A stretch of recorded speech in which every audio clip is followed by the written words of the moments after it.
Hello and welcome to Saturday Morning Cartoons, the weekly podcast that revisits, reviews, and ridicules some of the world's weirdest animated series. Coming to you from the Watchtower, I'll be your host, Dave Trumbore. Joining me at the Metro Tower, my co-host, Sean Paul Ellis. How's it going tonight, Sean? David. I'm doing well. How about yourself? Doing good, man. Glad to be back. It's been a while. Yeah. How are you feeling? I'm better now. Thank you guys for covering very much, and thanks Mel and Jamal for stepping in and making you not have to talk by yourself for an hour about cartoons. So I appreciate that, guys. That would be a weird podcast. Yeah, who knows? It could be the next big thing. But no, I'm glad to be back. I'm glad to be finishing up this month strong with a very special episode from a great series and another one that we're going to kind of tie in to an upcoming movie, which, to be honest with you, and we can get into this later on, I don't think these live action movies are ever going to hold up the way that the animated specials and cartoons have been. Like, just watching this one again, just like, holy shit, man, this stuff is really good. Like, these guys had it down solid, and I don't know if a movie, even if it's not this go round, I don't know if a movie can ever be this good. The amazing thing, and this just continues the praise train, is I just started watching season 2 of Young Justice. Oh, okay. And there are even tie-ins there, which tie-ins is incredible to the movie, to or me. tie-ins back to like this? Tie-ins to the show that we watched. Oh, okay. For tonight. Yeah. Well, why don't you tell the folks out there what show we did watch tonight, so we don't have to string them along anymore. Right. We watched Justice League Unlimited, and we watched.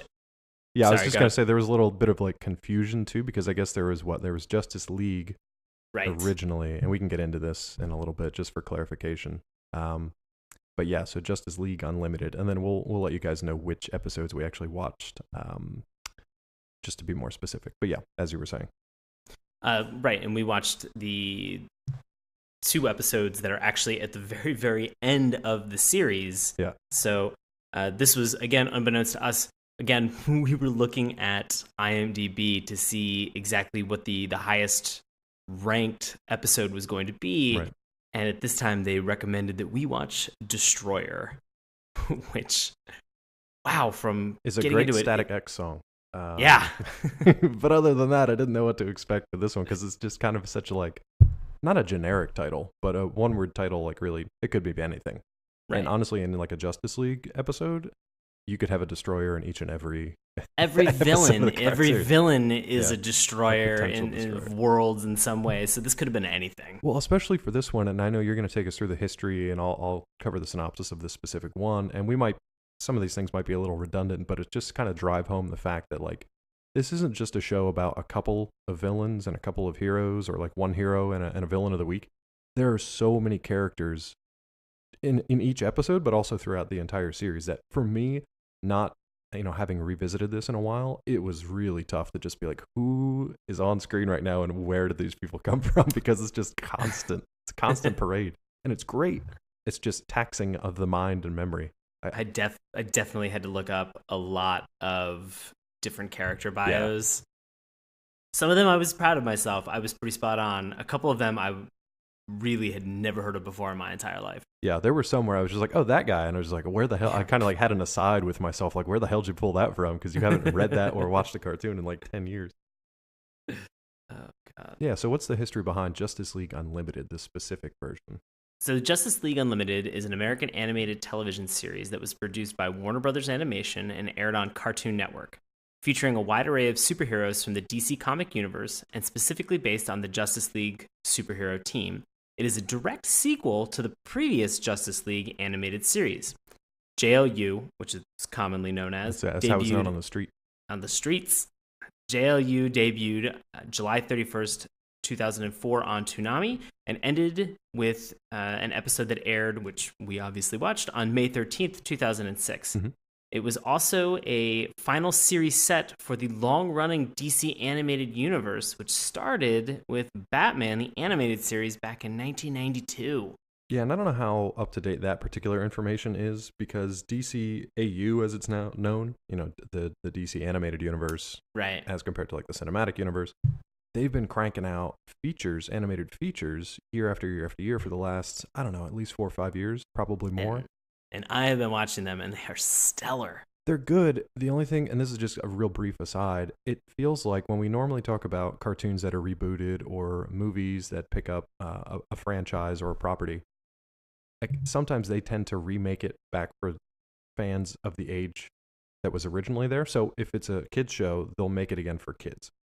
Right. This is one of those instances where I feel like DCAU has really it's stayed with its fans. So like if you grew up and you watched Batman the Animated Series and then you watched Justice League and continued with them, then obviously you've put a good 15, almost 20 years in and are now watching their animated properties, but they're more for like an adult audience. I mean, I can't remember which ones that I watched, the features that they had, but they're definitely for an older audience. I mean, Right. the amount of like swearing that goes on and not just the violence, but like the sexual nature of it, that they're not for kids. Like, I don't remember watching anything like that when I was a kid, that my parents knew of anyway. So it's interesting that they've kind of gone in that direction. But this was a nice, very primary color, bold throwback to the Justice League that I remember. Do you know what I mean? No, I know because I actually just recently watched Batman Superman Apocalypse. Okay.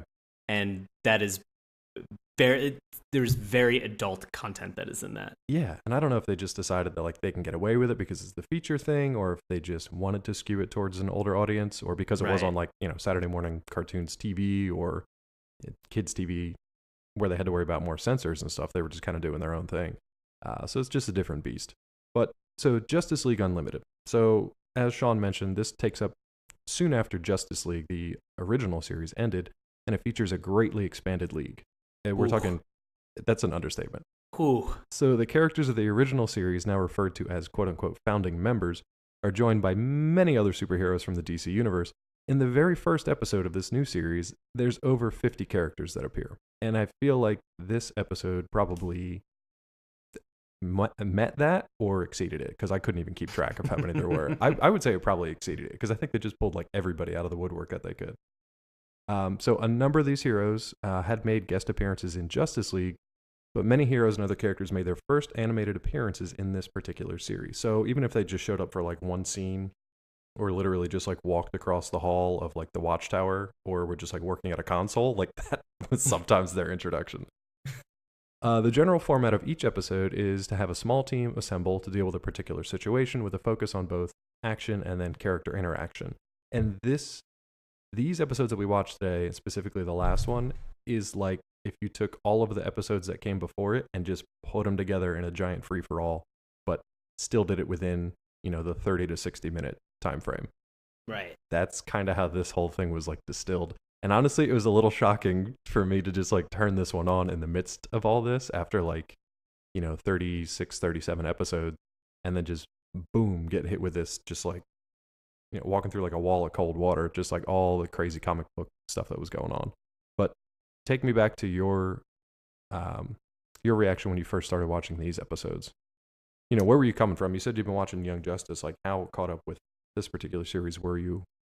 I watched all of Batman the Animated Series when it was on after school. Right. I began watching, around the time that this came out. I actually had access to be able to watch Toonami. Nice. When we were living in Pittsburgh. And so I remember watching a lot of just regular Justice League. And then when Justice League Unlimited premiered, I just continued to be a fan throughout. I was a giant fan of Batman Beyond, and just kind of carried that forward. And so when Netflix released Young Justice, I don't know how, again, I missed Young Justice, but when I had an opportunity to see Young Justice, it just made sense. And then season 2, which just came on Netflix, it really has that mature tone that we talked about that's in some of the actual movies that the DC animated universe has been pumping out. Like it feels much, much more massive in terms of what they're pulling off. And they're in it so far. I think I'm 3 or 4 episodes in. They're doing just such a great job with it. It's amazing. That's cool. I mean, I don't think I ever watched Young Justice, actually. I actually ended up going the other direction. I watched Teen Titans for a while before it was Teen Titans Go. Right. And I really enjoyed that series. I tried watching that Teen Titans Go, and that's just not for me. That's more kind of like a bubblegum kind of younger kid, zany, almost Looney Tunes style. But no, I never did watch Young Justice. I definitely watched Justice League. but I couldn't tell you like where the differentiation was between where Justice League ended and where Justice League Unlimited started. I could kind of tell in some of like the animation, especially with, you know, like the flying Legion of Doom and like the shots of the Watchtower that were more CG animation than the traditional kind of hand drawn stuff. But other than that, man, I couldn't really place. I mean, the voices are great. It's got Kevin Conroy's Batman. Mm-hmm. I don't have the rest of them up in front of me, but it's basically all the voices that you're familiar with from the DC animated universe. So it's all kind of those staples, those originals, those kind of like foundation stones that you had listened to for 20 years. 10 at this point, but 20 years now. So right, it was cool. I could just kind of get right into it. And the theme song definitely helped. So it was not the theme song that I had in my head, right? Okay. The one I had in my head. What were you thinking? The one was, it was kind of the same tune, but it was the one from Justice League. So it was the one that was a little more like orchestral, a little less rock. You know, they had a little more of just the big fanfare and the big brass and kind of like the big James Horner kind of sound to it. And then this one I think kind of has a similar theme, but it's got a lot more like that rock guitar kind of thing to it. It's quote unquote edgier because it was the 2000s. Yeah.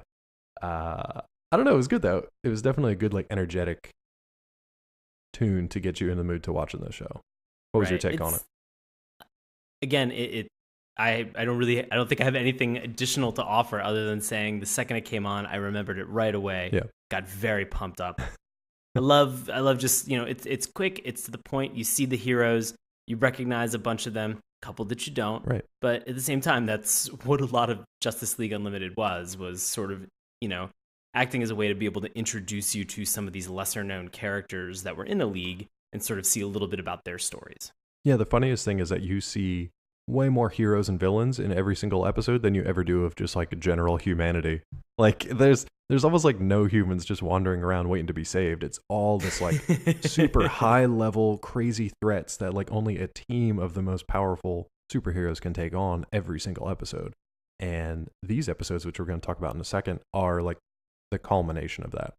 The kind of the climax of that. I think it was a perfect way for this particular series to kind of end, because you know, you get in the Dragon Ball Z problem or any kind of like anime problem where you have like, it just doesn't stop. I know, it never stops, and you get to the point where you're like, well, okay, they blew up this planet, so now we have to hold like a tournament in space on a different planet, and then it's like systems become threatened, and then like the universe is threatened, and you can only escalate so far. So for things like this, while you still have to keep grounded characters like Batman and a lot of the other characters that come in and out of this thing, you do have that leeway to really open it up for these big bad villains that, as we get to see, really only Superman is capable of taking on in spectacular fashion. So you ready to dig into tonight's episodes? Yeah, let's get into these guys. Cool.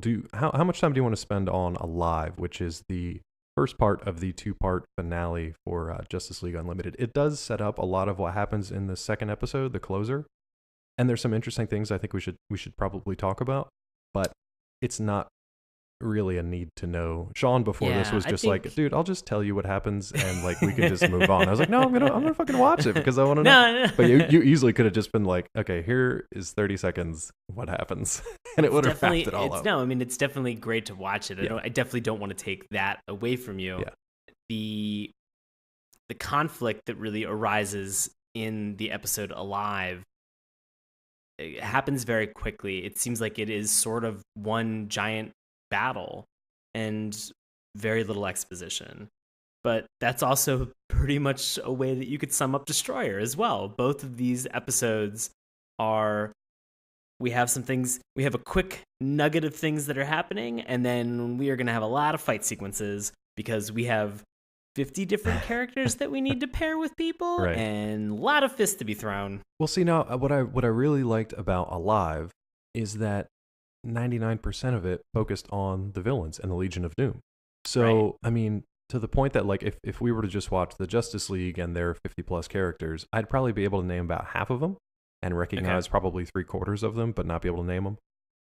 With Legion of Doom, I was just like, you could have just drawn these people on the spot, and I would have been like, yeah, totally a character. I would have no idea because there were so many just like random looking characters that they look like they came out of nowhere. Like I wasn't as familiar with them because you don't spend that much time in the comics and the cartoons of really getting to know the villains. They show up for an episode, they get beat, and they get tossed. Right. So it was interesting to see them all kind of temporarily working together and then fighting against each other for the majority of the episode. It was fun. I just didn't know what the hell was going on. Right. Yeah. You think of all these classic team ups that you have of villains like Sinister Six, Right. Hellfire Club, and or even Legion of Doom, just not on Yeah. this scale. right. You This seemed like it was Legion of Zoom, Legion of Zoom. Oof. Yeah. Legion of Doom cubed. There are just such a high number of things that were going on, and I mean, I couldn't remember Atomic Skull. I couldn't for the life of me. I was just like, it's DC's Ghost Rider, but I couldn't remember Right. what his name was. And I love his voice in this one. He's so like polite Yeah. and just like well spoken. He's like, "Excuse me, Lex," but he's like this huge dude with a green glowing skull. Some weird choices, but they have fun with it. That's what another thing I like about DC Animated Universe. They do have a lot of fun with it. Like Toyman gets a lot of cool scenes, and he's kind of like he's basically like a ventriloquist dummy walking around, and he's creepy as all fuck. But he gets some cool scenes. Yeah. Like Killer Frost. I mean, honestly, you could just go down the list of pretty much every major DC villain, and then a lot of minor ones, and you'd probably tick off a lot of the ones that were in this show. Well, it seems like the big conflict that we had that was in this was between Gorilla Grodd, Right.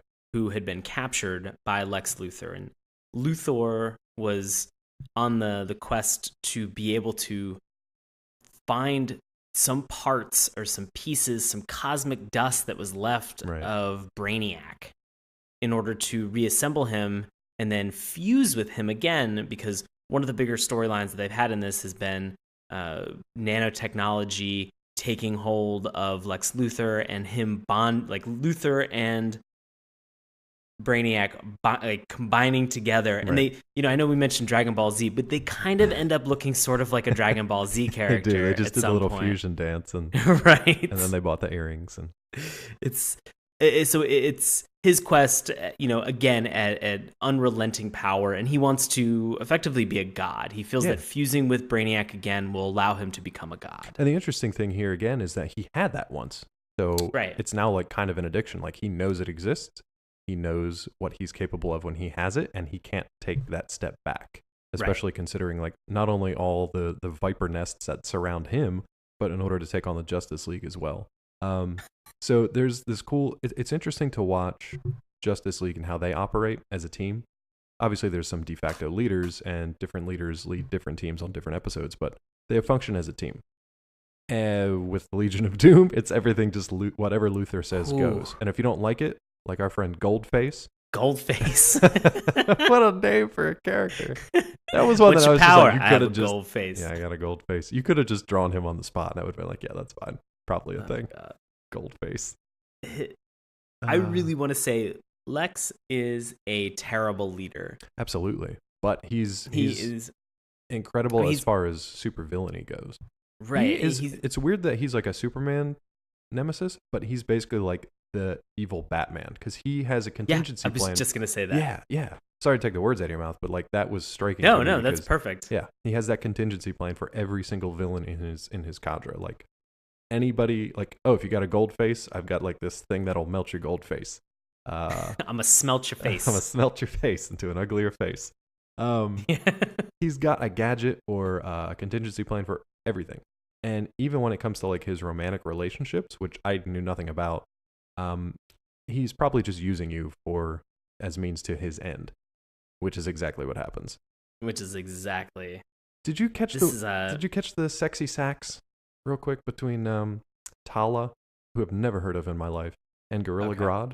Did you catch sexy sax? Well, when she's like coyly playing with his chest. Yeah. And he's in the cage. Imprisoned in the cage, and she's like trying to reunite with him because she doesn't trust Lex being in charge, basically. The one thing I could say to Lex is maybe find a woman that you can really settle down with, because it Mercy Graves, man. Mercy Graves. Where is she? She's probably dead. She's probably dead. Yeah. she's just a human. She's not like tough enough to live in this world. Because you have to think in this instance, Tala, she was like she was being manipulated, to do exactly what he wanted, whether she knew it or not. And so the fact that she ends up letting Grodd out to lead or spearhead this small revolt against Luthor, really just sort of creates this insane bit on the ship that they're on. It creates this crazy calamity where you have 30 different supervillains who are all fighting each other. And again, like Dave had mentioned, I have no idea who some of these were, and some of them got crazy amounts of screen time, which was extremely enjoyable because they have to give them that screen time because you have no idea what's going on. No, it's just constant too. It's just flashes of color. I would love to sit down and watch this one with our friends Evan Valentine, who's been on the show before, and our buddy of ours in Pittsburgh, Andy Rutt, because I could just see them both like just big kids. Anytime an obscure villain or hero pops up and does something related to his character, they would just like giggle and just have a fit because that's what it was there for. It was great fan service for people who had been paying attention to the comic books for years, or people who had been watching the show, religiously. Just great fan service moments to see all these characters on the screen. Because it's animation, there's no reason not to. You just have to have people who can animate them, maybe voice them if they have a line or two. There's no reason you can't do that. You don't have to worry about casting the right person and working out the schedules and paying, 60, 70 people to be on screen. You can just draw them, do whatever you want. It's great. But yeah, so the main conflict is Lex is looking for Brainiac, so he just basically turns the Legion of Doom into a rocket ship, and it flies out of the swamp and into space. And then they have. And then he proceeds to scream at everybody for 5 minutes about how they're welding certain things. How to weld metal structure, radiation shielding, all kinds of random stuff. He's a dick, and his character comes across as being a dick, but he also knows exactly what he wants. So it's kind of like you don't have to respect him, but you can respect his kind of authority for getting this stuff done in the way that he wants it done. It definitely backfires, but not in the way you might expect. So Grodd's free. He starts his kind of revolt against the captain of the ship kind of thing, and it's looking like Grodd and his ilk are going to get the upper hand until Lex triggers one of his contingency things, which, what was it, Grodd trying to do, like the mind so control? So Grodd is attempting to do the mind control, and the second he does it, Lex hits this button on his belt, and I guess it reflects. Yeah, it just bounced it back on Grodd, so now like Lex is in control of Grodd. Right. So that actually took a really kind of a crazy turn. We never come back to this. We'll get to this in a second, but like, this never comes back. It's never resolved. Not that I saw. Presumably, somebody just got murdered. Here's a question. Biology. Can gorillas live in the vacuum of space? As a primate researcher and specialist, no, they cannot. No, they cannot. You've sent numerous gorillas into space. None of them have come back. I'm still waiting. Yeah, we're so if a gorilla lands in your backyard, please contact Saturday Morning Cartoons. First Animal Control. I'm gonna throw out. I'm gonna also assert in this line of questioning: can super intelligent gorillas that are flung out of a spaceship that is presumably traveling at warp speed, still delivering a monologue while in the vacuum of space? Correct. Yeah. Can they survive? I feel like it's worse for them because they know that they can't. So they know what's coming. Yeah, so there's this messed up sequence where Lex turns the tables on Grodd. He is now controlling Grodd's mind. He's suggesting things, and Grodd has to follow. So like if he says step to your left, then Grodd has to step to his left. He basically makes him walk out of an airlock and even taunts him on the way out. And which are some of the best taunts. There were such great lines in here. To say to somebody, this really could have gone either way. To which Grodd responds, "It could have, couldn't it?" And then Luther just goes, "No, but let's just not."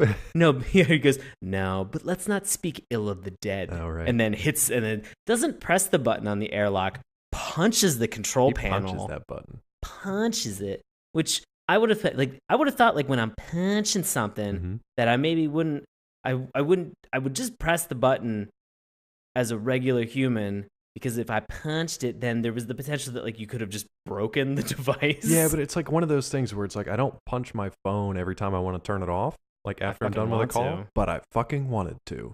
So it's like the old-fashioned receivers that you can slam down and not hurt because these things are made out of like, pre-21st century steel, so you're not going to hurt it. But it was just that satisfying clunk on the receiver, right? You don't get that anymore. You just push a touchscreen button, and it's no wonder people are pent up with rage. You do like the smartphone shake where like you hold it in your hand and you're just squeeze its carbon fiber shell, and it doesn't budge an inch. Oh, this fucking Gorilla Glass! I know, right? It survives space.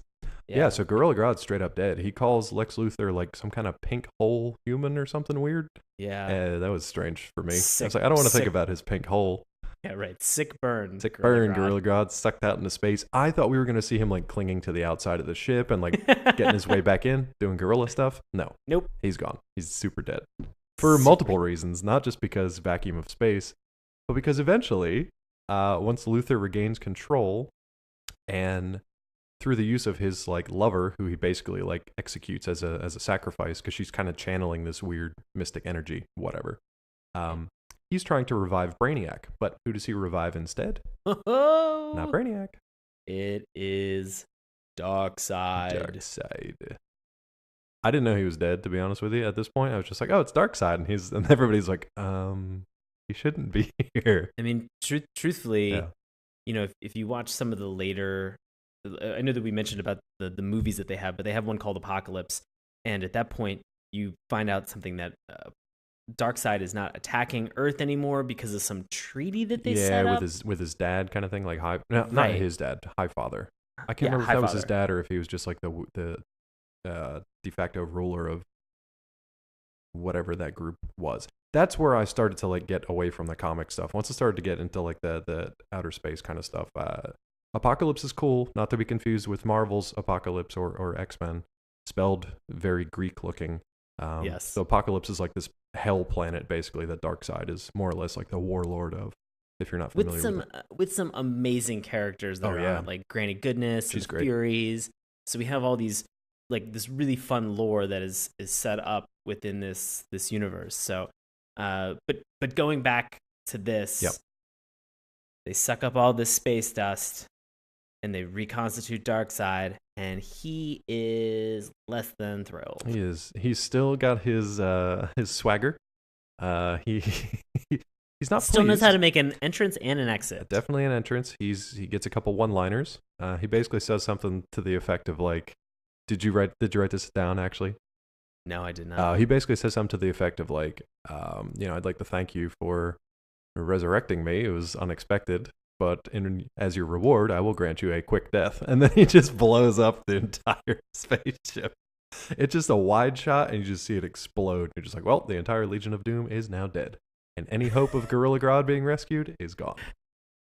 I picture that poor monkey clinging to the outside of like a vent and just getting that last screw out on the vent cover and pulling himself in, and then just vaporized. And that's is that more or less where that... Oh no, now we go back to Earth in the last like 30 seconds of this one. Right.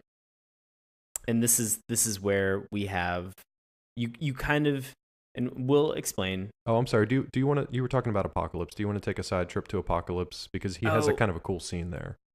Well, he kind of makes a grand entrance.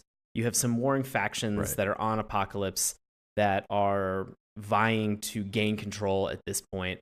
Apocalypse, as this battle has just begun, crashes down in the middle of it. Yeah, Darkseid just like... Darkseid is just like, no. He doesn't even say a word. He just like steps up in the middle of this battlefield, and literally everybody on the field stops, and they just like bow to the ground. Bow down. I was like, that's pretty badass. Wow. That's pretty badass. And then he's like, let's stop this fighting. And they're like, great, we thought you were gone. He's like, I was close. And then you quickly have this moment where it cut. I mean, was there anything else that happened on Apocalypse that was...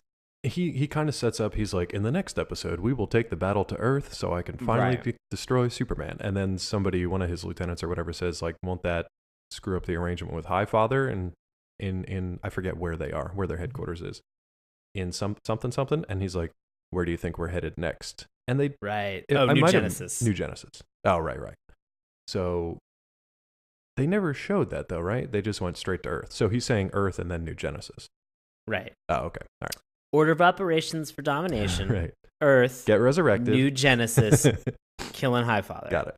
Nailed it. So, but first and foremost, we're gonna take care of this super guy. Yeah. We're gonna take care of this Superman. This S guy This hanging around. This S bro. So that's a great way to reintroduce Darkseid.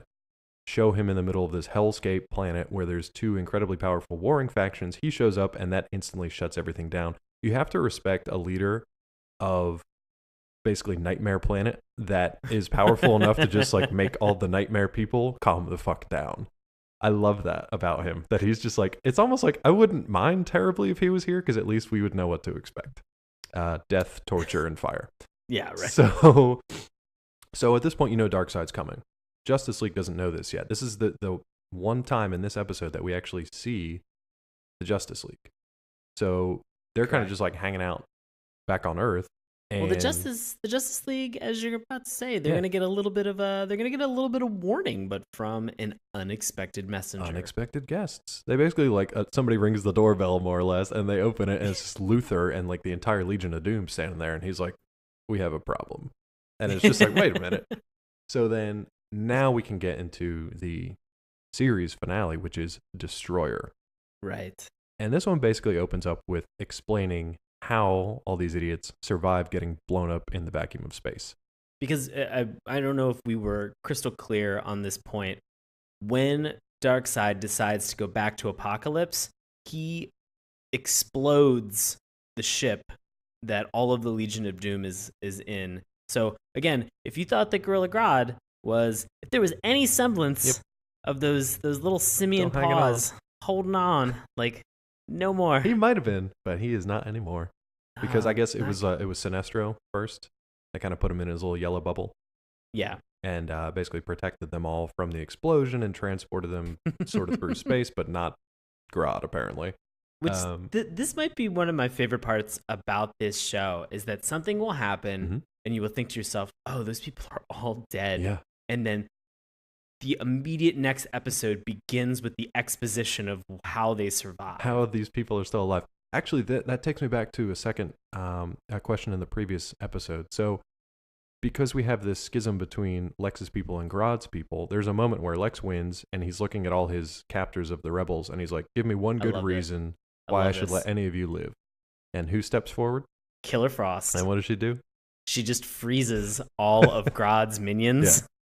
Just with one wave of her arm, she just icicles everybody. So she had been zero care. She had been against Lex, aligned with Grodd, and then steps forward and just ices all these bitches, and is just like, and he looks at her and he's like, Killer Frost, you've got potential. And then I don't know if we see them ever again or not. I don't remember who was in that group, so I don't remember if they survived to arrive on Earth or if she literally just like murdered about 12 of those villains. I mean, I'm gonna assume that. Yeah, I'm gonna assume murder. I don't think you see all of them. Yeah, I don't think so. Which explains why they would thin the herd out a little bit once they get back to Earth. But right. Well, we should mention, and this is something that's going to be very, very important as we begin to talk about Destroyer, that we have neglected to talk about in Alive. No, what's up? There is a character that appears seemingly only Lex Luthor can view, named Metron. Yes. And at first I wasn't sure if he was like one of the time cop kind of things or what he was. You're not really sure exactly what's going on or what his deal is. He's one of many characters in a floating throne in space. That seems to be like a very popular motif. Yeah. So he shows up and makes a plea, I'll say, to Luthor as in the moments before he is collecting all this space dust to reassemble Brainiac, and he said kind of a foreboding warning, just saying, seriously, maybe reconsider your actions on this because it's not going to go the way that you want. And right, and so they existed in that moment in the time between seconds. Luthor makes his choice and says, no, I'm doing this. Yeah. And then cut back to present day. He's basically like, all right, are you done? Do you say everything you have to say? Because I'm just going to keep going. And that's how long did you rehearse this little speech in front of the mirror before you came to talk to Lex Luthor? You had all these ticks between seconds. That's the best you got. Yeah, really. But yeah, Sean brings up a good point because this Metron character does play a significant role in the end of this episode, Destroyer. But yeah, so again, back to how the Legion of Doom, minus Grodd, potentially minus all the people that were frozen by Killer Frost, they survive because Sinestro puts them in a bubble, and then there's like a friendly nearby resident of New Genesis. Was he just like a guy from New Genesis that had powers, or was he an actual like hero, named hero? They're called Light Ray, or it was Light Ray. Was that his actual name, or is he like almost like a Green Lantern kind of thing? I'm presumably he is an actual human. I think he's a new god. Oh, okay. So I think he's one of the new gods. I think created them, but I just assumed he was some sort of like space cop that was in that vicinity, it's just say what it is, Dave. It's a redheaded guy that shows up that offers them help, and they shoot him immediately in the back. Straight shoot him in the back. Straight shoot him in the back. Gratefully, straight shoot him in the back, and then somehow they just get back to Earth. So whatever, it doesn't matter. They're like, we're not going to spend a whole lot of time in this exposition because we got a lot of crazy shit coming, and it's pretty much as soon as they show up that. So Lex shows up, tells him what happened, and he is still obsessed with the idea that Darkseid took the potential of Lex reuniting with Brainiac off the table. So he's like, Darkseid destroyed Brainiac, I want to get my revenge. And Superman and everybody else are like, hold on, Darkseid's alive and he's coming here? Like, maybe we should worry about that. And while we're worrying about that, let's put all you crazy villains in the prison. Yeah. So like Superman, Wonder Woman are like, put them in the prison. And Batman actually, surprisingly, has a different idea. He says to everybody, we're going to need as many bodies as we can throw at this, because if we have all of these invaders who are showing up now, we need some way to be able to handle all of this. And the interesting thing was it was only Darkseid's army. It wasn't like his lieutenants. It was all just parademons. So there were no named, which is strange. I don't know if they were mustering for like... for New Genesis, or if it was just something they didn't consider, or they didn't want to up the power levels that much with like, the Caliban and the are you trying to say that there's like a restriction on the boom tubes about what power levels can come through? I don't know, man. I don't know what it was, don't know but either. They didn't draw them. It was basically, this whole thing was like a showdown between Superman and Darkseid, ultimately. Now, saying that, there's also like 100 other characters on screen, but the ultimate showdown was between Superman and Darkseid. Well, Well, in addition to Batman saying, look, if we're going to have such a massive battle, we need all the bodies that we can throw at this. Superman has one of the whiniest lines in this episode. He could whine as much as he wants in this episode because he redeems the fuck out of himself by the end of the episode. But go ahead. Sure. But he has this line where he just goes, "It's Lex freaking Luthor." Oh, he does, yeah. Like, he kind of he says it at Kevin Conroy. And, yeah, you don't growl at Kevin Conroy. It's Lex freaking Luthor. I can't do it now. Well, neither could Superman. Work. Yeah, right. It was very whiny.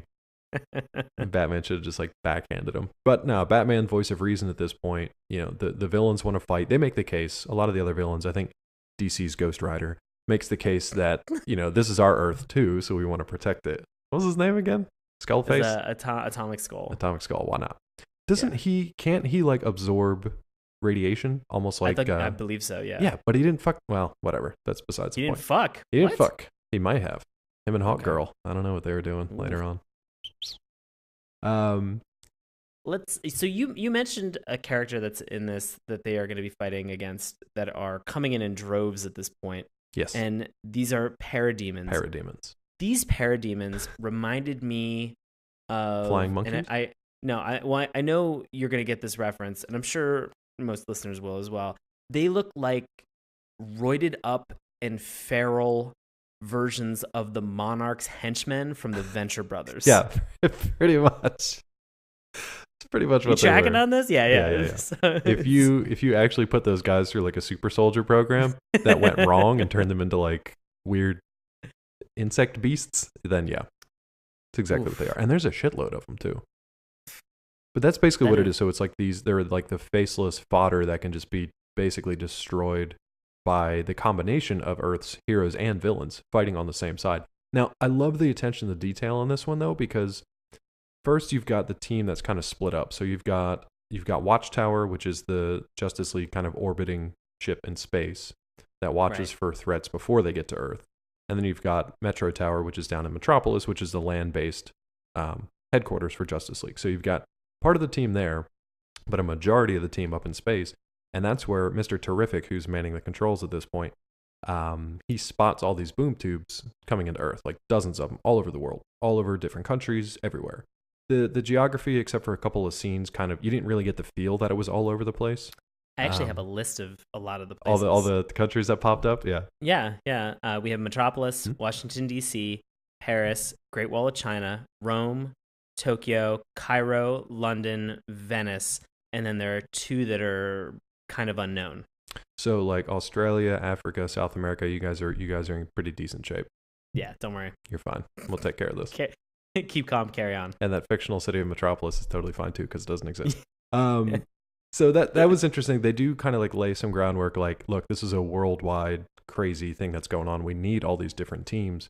They just never had anything in the animation that was like, the Eiffel Tower blowing up or like the pyramids of Egypt, anything like that. But that's just like a very minor side point. What was interesting was the Watchtower had to just start teleporting just random ass heroes wherever they could as soon as they could and just start like beaming people down to random places. So then Wonder Woman says, look, if we're going to be fighting with these villains, then you need to assign each one of them in a team of 2 team leaders. So it's basically like 2 decent heroes that they each trust each other with 1 villain that they don't trust, so that they make sure that they don't get murdered by their own, teammate while they're trying to take down these parademons. I thought that was a really nice touch and actually just like a really smart way to set up interesting teams like Superman, Batman, and Lex Luthor. Right. One of the most interesting teams ever, I'd say. Yeah, we definitely had a large number of just cool villains that are paired up with cool heroes. Oh, and, yeah. It's just chaos, though, that unfolds, man.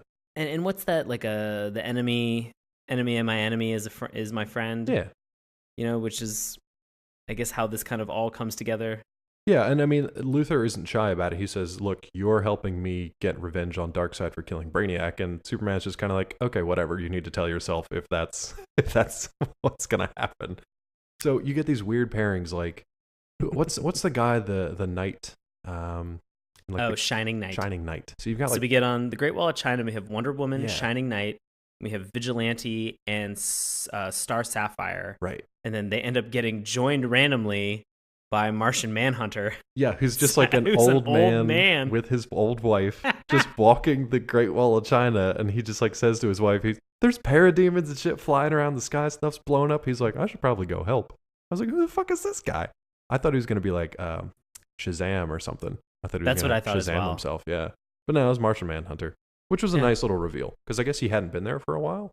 Well, so Martian Manhunter at a point has the desire, as a very quick sidebar, has the desire to be more human in order to relate and understand humanity more. And so he descends into the population in order to integrate and really kind of find himself and understand more about humanity. And he ends up with a wife, and he ends up living a very happy existence with this woman. And it's only in the darkest hour does he finally decide, now I'm back. No, that's interesting. I didn't know that. I mean, you can kind of see that between the lines, but I didn't spend too many brain cells just trying to like figure out like why he showed up all of a sudden. I was just like, oh, that's kind of cool. And again, I've watched a stupid amount of. No, that's good. It's just been so long since I watched this. I was like, was he like? Did they think he was dead? Did he go back? Was he fighting like white Martians or something? Was he on Supergirl the whole time? I don't know. Oh boy. I actually like his character on Supergirl. It's probably one of the better parts of it when they use it. Very cool. We also mentioned Killer Frost. I believe she's going to be on The Flash. Yeah, I think by the time you guys actually hear this episode, she will have already showed up. But yeah, very pumped about that. Yeah, so that was great, wasn't it? When she was Killer Flash, wasn't that so cool? So sweet. So look, Frosty cool. Did you say Killer Flash? Killer Flash? I might have. I might have said Killer Flash. Spoiler. Spoiler alert. Dat babies, Killer Flash. So we've now got teams of villains, a lot of random ones that I've never seen, like DC Ghost Rider, teaming up with heroes all over the world because they've basically got these things. Oh, I wrote down what they were called. I think they called them magma tappers. Right? Are we there yet? I believe so. They were they were at the point where they realized that they are trying to create apocalypse on Earth. Yeah, so they've got these like giant drilling machines that their design was really strange, but they're basically like the things you saw in Man of Steel. They're almost like the world engines where they They drill down into the earth. They are supposed to tap into the magma and then create what are called fire pits. And then, basically make apocalypse on Earth. So we should probably go through this. Let's go through these side things here about like how the teams are taking these on. There's not much more to it, to be honest with you. There's just kind of a few cool moments with the teams before we get to the main battle between Superman's team and Darkseid. Let's save that for last. So we've got these drilling rigs that are all across the world. Different teams of heroes are taking them down. I remember one specifically with Hawkgirl, Atomic Skull, and then some guy that was like DC His Captain name is America. Commander Steel. Yeah, DC Captain America is what I'm going to call him. Which, that was one of the more... I know we've talked a lot in this episode about tone and the tone that kind of continues forward in the DC animated universe. This sequence where Hawkgirl gets a spear in the back. Well, and she says, so she's going to take care of this machine first, right? And she's got her her Thanagarian mace, whatever. And she's like, she says to Atomic Skull, watch my back. She actually says, watch my backside. And I was like, I will do that all day long. I was do that. I have such a Hawkgirl crush. And I'm unashamed. He might have actually just been doing it. And that's why I wasn't paying attention, because she goes to destroy this thing and she gets a spear like through her wing. Yeah. And it looked pretty nasty. And then she turns around and the dude is nowhere to be seen. It's just a bunch of parademons closing in. Right. So then it's basically what, Commander Steel, you said? So Commander Steel picks up his Captain America's shield, and he throws it. And the way that they have this shot composed, you see the parademon moving closer, and you see the Captain America shield kind of on the same parallel as his neck. Yeah.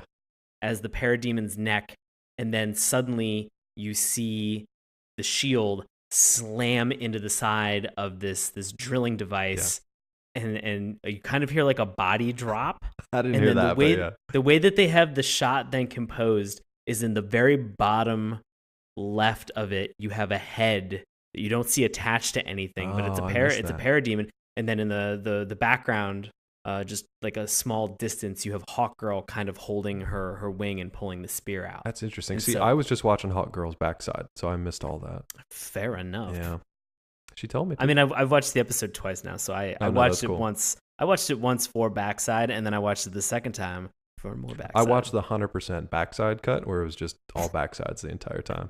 It's a rare version, but if you can find it, it's worthwhile. So that moment was, yes, and I don't mind that kind of darker tone for this version of the animated universe, because it's sort of like, look, this is world-ending stuff, so we're going to kill these basically faceless insect creatures that nobody really cares about. That's fine. What was more perilous for me was that Hawkgirl looked like she was not only about to die, but when she actually had her heroic moment where she does take down this machine, it looked like that basically killed her too. Because she strikes this thing, it sends like all the energy into her and just sends her for a loop. Which, at this point, A, I thought she was dead. But then B, like Atomic Skull just like comes out of nowhere and scoops her up like, oh, hey bitch, sorry, I wasn't paying attention, but we're all cool now. Like, what was that about? Yeah, I don't understand why. And, this is obviously, it's a part. I mean, this is the way that they're showing sort of the bonding and the unity between these teams as they're fighting. Right. And truthfully, Atomic Skull has a lot of screen time in both of these episodes, and they kind of really get into him. I'm kind of curious to go back and watch some more and see if Skull happens to get more time, if they kind of really dive deep into a little bit of him. But it's that moment where they're just like, hey, I'm gonna help you out, I'm gonna scoop you up, let's get you out of here. At the same time, I don't understand why Hawkgirl did not charge her mace and then just throw it at the target. Oh, I thought you meant at his skull face. No. No, I mean, yes. Well, she, if I remember correctly from her run-ins in the animated series, she was never sort of the strategic type. She was always kind of the run-in and smash stuff with this mace type. That is correct. So I think that just kind of like is her style. So just brash. Yeah, very brash. Good backside. I like it. +4 to backside on her collector's card if you got it, actually. So they like she dive. Has 11, 12, or a level 12th backside. Yeah, that's the best you can get. So they've got 12th level backside, as we're going to talk about in a moment. Oh yeah, 12th level backside. Yeah, all things are level backside. 12 plus. 12th level. It's 12th or 12 plus. So those guys dive in a trench, which apparently they're super fine. So there's another one of these machines that I don't know where Flash and Green Lantern and Giganta were. at this They point. were in Paris. They were in Paris. Probably next to an Eiffel Tower, which I said did not exist, but it was probably right there. Yeah, well, that's because Giganta I feel like I might have missed something. Grows, and then she swipes those parademons off of the tower. That's what it was. Okay. Yeah. Okay. There were like some small cues. I've also, like you said, there is so much stuff that is happening in this episode, and it is happening very, very quickly. I had to go back and actually do a little research and check out some wikis just to make sure that I knew all of this stuff. Yeah, so exactly. It took some time. I mean, I'm glad that I've watched it now twice and have done a little bit of research. But for anybody watching the first time, you're just like, this is fun stuff. This is enjoyable. This is pretty cool to watch. Yeah. Like, I'm just on board with whatever's happening. And then just like catch your breath and then go back and look and find out what actually happened, because it's all just crazy. But they have kind of this fun thing. Like, Giganta doesn't really do a whole lot. I thought they could have used her in this situation, but they really didn't. It's basically just like Flash and Green Lantern working together. Right. And they, long story short, they just like catapult this thing. They try to send it into space, but Green Lantern doesn't quite have the oomph, which I thought they could have used Giganta to just like stomp on the other end of this catapult, right? Like, she's right there. So they try to launch this machine into space, but it ends up just smashing into one of Darkseid's ships anyway. So that thing blows up and everything's peachy. I think there was only one other moment that I remember that really like caught my attention. I thought was funny. There's a moment where Toyman is by himself in the middle of the street, and he's surrounded by a ring of parademons that are all closing in on him. Yeah. And he just like looks at each one in turn, and he fires this little like Nerf gun at him. So it just sends like this little dart thing, and nothing happens. And then a few seconds later, he's just like smiling, and then all of them blow up in succession. He just has these great little funny moments for a little psychopath that he is. Were there any other moments where they were taking out these machines that stand out to you? No, I don't think so. There was some interesting moments where people are getting ready to fight. Powering up. We have what was it? Ice, who is in out, like next to a pool, and she solidifies herself in a block of ice and then breaks out. Yeah. And then assumingly goes nowhere. Do you know who the chick was in the pool though? I was not able to figure that out.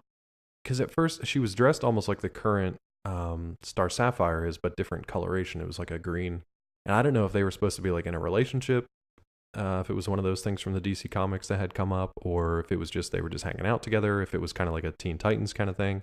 Right. Yeah, it was one of those things that like it called back to like the old like Bobby Drake turning into Iceman. Oh yeah. Iceman during like Spider-Man and his amazing friends.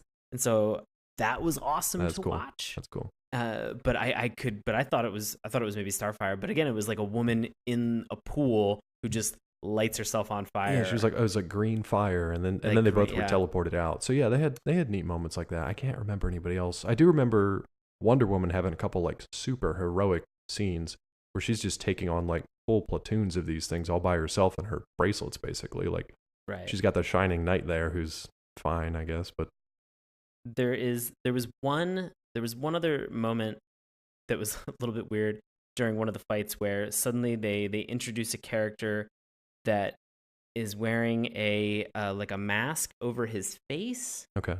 That makes his face completely blank, and he looks like an old noir detective. Yeah, isn't that the question? That's the question. Yeah, that's the question. That is this is not like that's the question. Abbott and Costello bit that Dave and I are doing right now. Not trying to. The character's name is actually The Question. All capitals. Yeah. Yes. Yeah. No, that was cool. And who was that? Who was the cowboy with like the 6 guns? Oh God, that was another one that I was just like, I'm trying desperately. I used to like him because he had great quips. Like, he was always really funny. He always had a quick barb. But I can't remember his name now. I'm sure somebody out there screaming at their phone podcast right now. It's probably Evan. But they're doing the move that we talked about. They're doing it. They're crushing their phone, throwing it into space. But the main thing to keep in mind here is like there's pretty much every hero and every villain that's left is fighting all these parademons across the world. Meanwhile, the main battle that's taking place is between Darkseid and Superman. And Superman even says, once he gets wind that all these guys are coming to occupy Earth, he says, "Where's Darkseid's ship? Because that's where I want to be." Right. So he's heading right into battle. And he's basically taking Batman and Luthor with him, which was interesting in the way it kind of panned out. Truthfully, if I'm going to bring 2 other people into battle, probably going to pick those two. Yeah, it's really not a bad... One with a vendetta and one who's the world's greatest detective. Yeah. Oh, I'm sorry. Let's just put it this way. The two people who always have contingency plans for every situation, hell yeah, I'm going to bring them into battle. Absolutely. They're the perfect strategists. the only thing that I would think if I was Superman, like, should I bring my two greatest assets into battle where they can just be instantly murdered? I don't know. I don't know if that crossed his mind. So if you're not familiar with Darkseid, he's got a lot of crazy tech that basically verges on magic because it's so far advanced from us. So his main mode of attack is these things called Omega beams.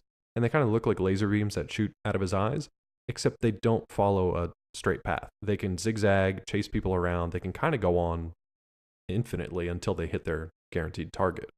And that non-linear path is what makes them so threatening, because if you're the recipient, you are going to watch them kind of almost slowly come towards you in a zigzag pattern, getting closer and closer. And that's menacing. That's Jason Voorhees style menacing, where the threat, you know that the threat is coming for you, but the threat is like, I'll get there. You're gonna die. Yeah. Don't worry on about my it. Clock though, buddy. I'm in no hurry. Yeah. Actually, I remember an earlier episode, probably in Justice League, when Superman squared off against Darkseid before. He hadn't seen the Omega beams before, so he kind of dodged the laser beams, and then they like go past him, kind of like make a U-turn, and come back and hit him square in the back. Do you remember that? No. I'm I'll have to go back. I'm definitely not making it up. I just can't remember if it was from the cartoon or if it was from like a comic. But he basically like dodges them. They just zoop, zoop, zoop, zigzag around, which is like the first time you see that, you're just like, what the fuck? Like, things can't do that. And then hits him square in the back. So in this instance, well, before we even get into the Batman stuff, like, what was your take on Superman during this early fight, man? Because it wasn't looking real good. I really thought the Earth was boned. Yeah, it didn't look good. That was my impression. Was we are now all hail Darkseid. Yeah, we are super boned. This is not going to go well for Earth. No, and it starts with Darkseid basically showing up. He has some great lines that I wish I would have written down, but he basically says, like, I'm here to reduce the Earth to cinder and exterminate every life form on this planet, but first I will make sure that you are still, like, coherent enough to watch it happen, and then I'll kill you. He has some great lines. And he also says, like, I'm stronger than I ever was before. And he's like, and you barely held your own last time. And Superman's trying to show a little bit of bravado, but then he gets beat the fuck down with the globe on top of the Daily Planet, which I thought was great. Hysterical. How many people died in the Daily Planet building, do you think?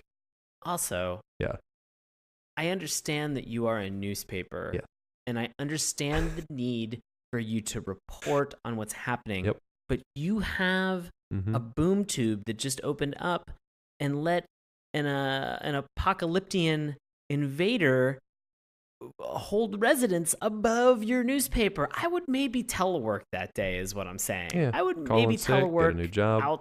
outside of that city. I'd get the hell out of Metropolis. Definitely don't just be kicking back in that one office chair like my dude was doing. He's just sitting there reading the damn paper, like, while shit's happening 20 feet above his head. Well, he's super dead. There is a battle, and there are people shooting each other, and there are parademons flying around, and Luthor is brandished 2 guns. Batman's throwing explosives.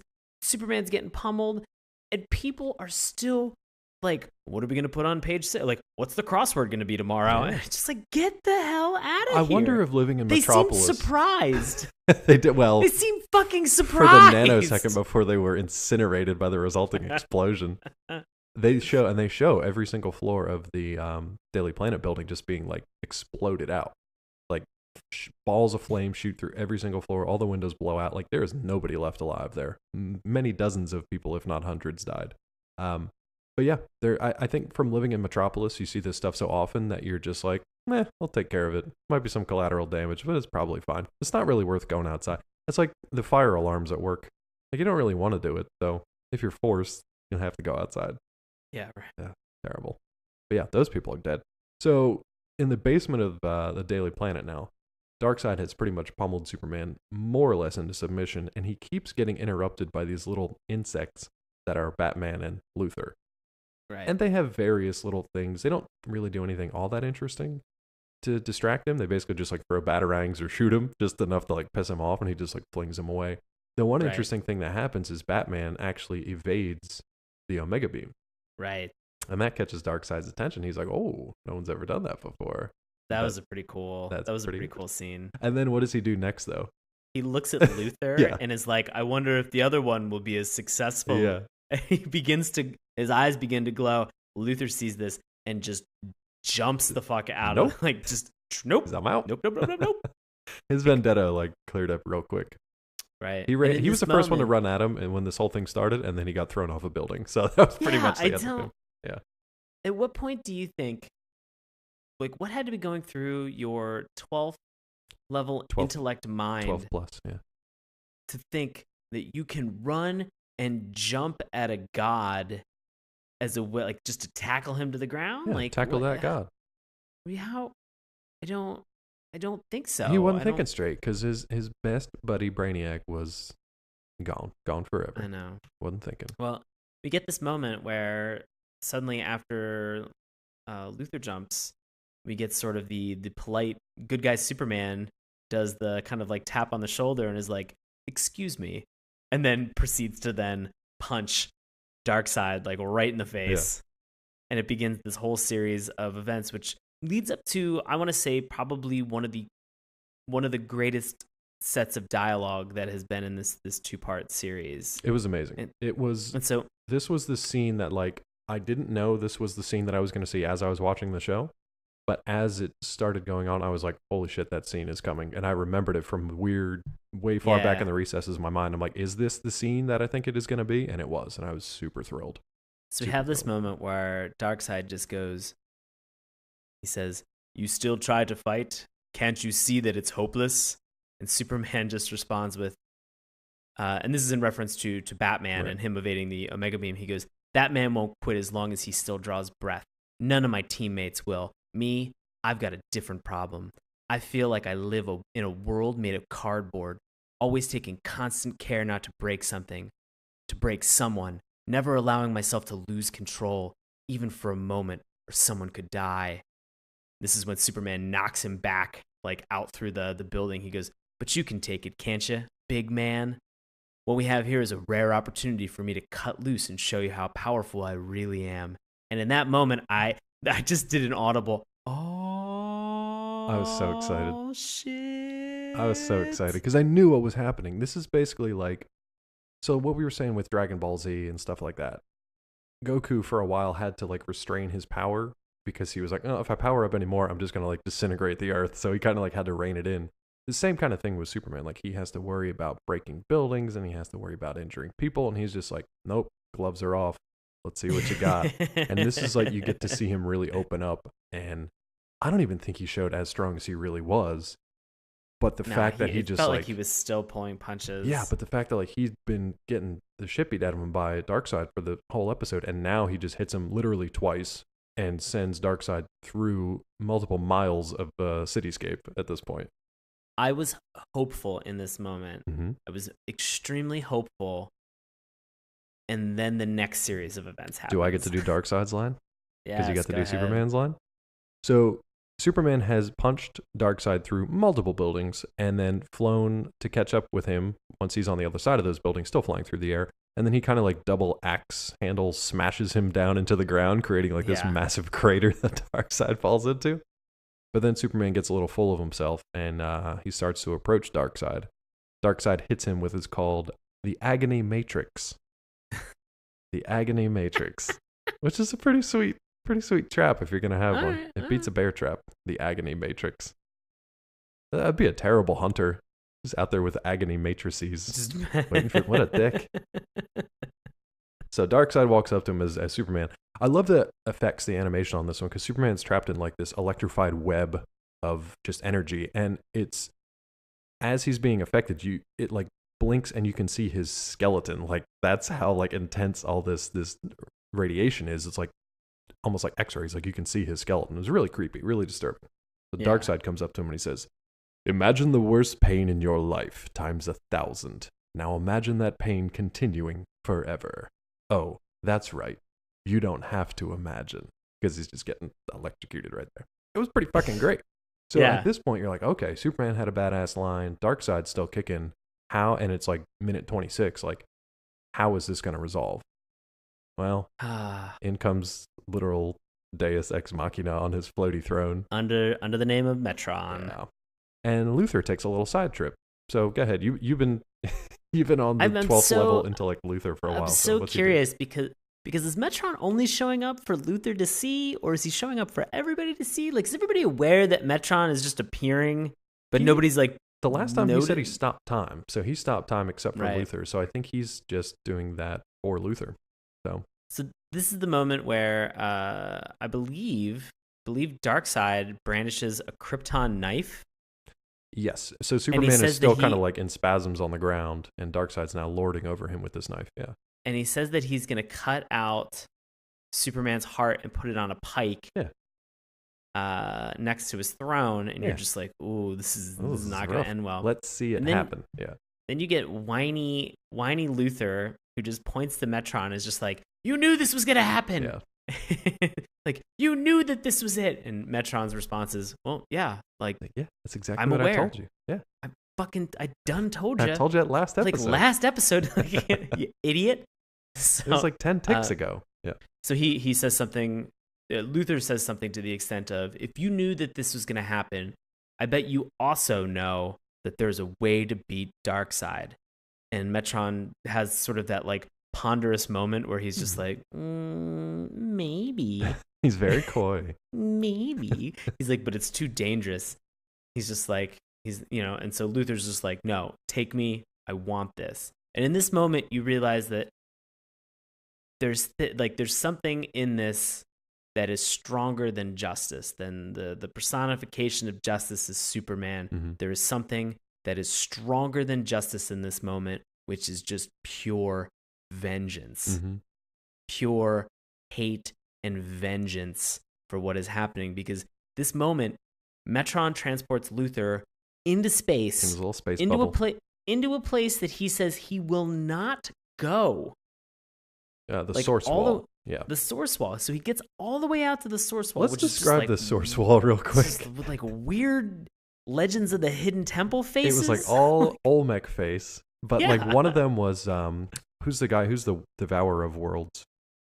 Galactus. Galactus. One of them was definitely Galactus. I don't know who all the other ones were, so I don't know if it was like statues of all like the elder gods of the universe or what, but it was basically just like picture Galactus as like a Mayan rune and then a shitload of them making basically like the wall at the edge of the universe. Yeah. That's where this guy is taking Lex Luthor in his space bubble.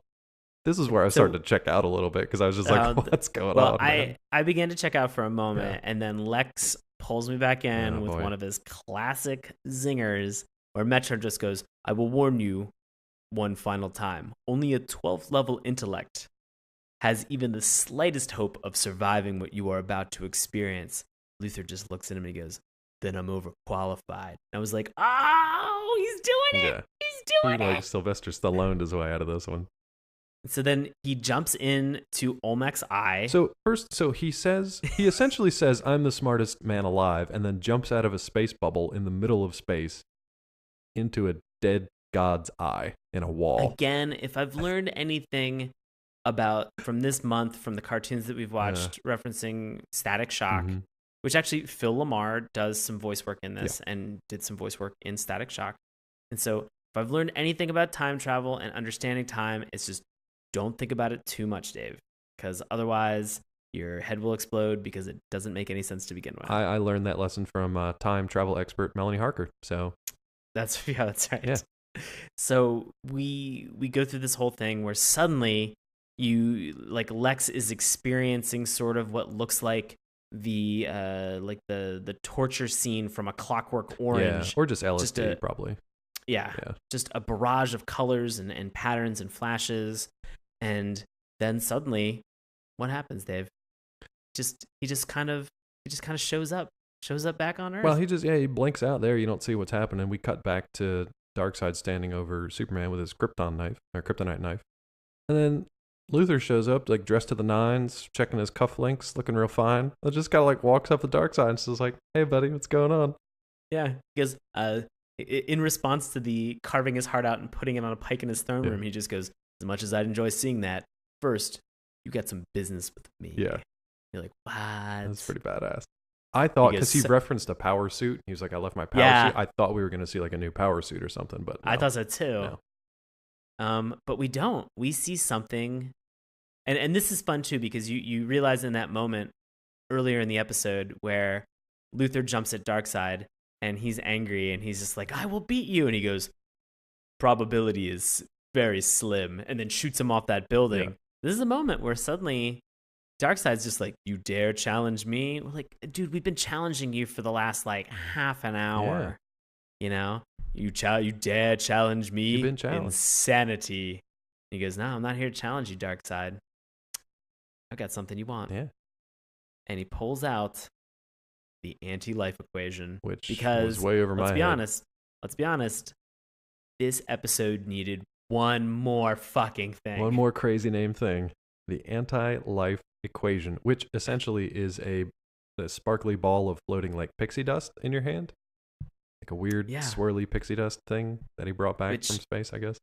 It's evidently an equation that is so powerful that it will give whoever has it, it gives them it's the equation to dominate all life. And Darkseid believes that it'll give him ultimate power over the universe. Interesting. But we don't ever see that realized. All we see is this swirling dust storm that builds up around those two as they're kind of like almost like shaking hands. They're basically both touching the anti-life equation at the same time. Yeah. It was sort of like when a couple gets married and they kind of hold hands like in front of the altar. It was exactly like that. And then a tornado springs up around them and they both just disappear in a giant explosion. Just like every wedding I've ever been to. Yeah, exactly. I was going to say, just like traditional American weddings. So Batman is essentially like helping Superman up out of this crater to try to get away. There was a little bit of continuity error or something here where the explosion looks like it took out all of Metropolis, yet not only are Batman and Superman totally fine about 10 feet away, but like all of Metropolis is still standing. To the point that like even the newscaster is like, oh, hey, Darkseid, we took care of him. So everybody, see you on the 6 o'clock news. Like everything was fine again. And that's almost it. They disappear. We don't really see what happens. The Justice League members even say like, look, last time you thought he was dead too, but you didn't actually see it, even though you thought you did. Right. So who knows what actually happened to him. So as far as I know, I don't know what happened to him. Right. And in this moment, this is the point where Martian Manhunter says, if he comes back, we'll be ready for him. Yeah, which is great. I mean, that's what you want to hear from your heroes. That's why they're like the eternal watchtower. Basically, they're always going to be up there. Right. I will say at the end of this one, there were some funny things between the remaining villains who are now like leaderless and the superheroes. Yep. So the heroes all kind of say to him like, did they try to make any kind of deal? They're like, hey, you're just going to let us go, right? And they're like, no, we're definitely going to put you in prison because you're all terrible people. And then Batman says something like, we'll give you a 5-minute head start. And they're just like, wait, what? And then Wonder Woman starts counting down, so all the villains just like run and scatter. It's a very silly moment at the end of a very sort of serious episode.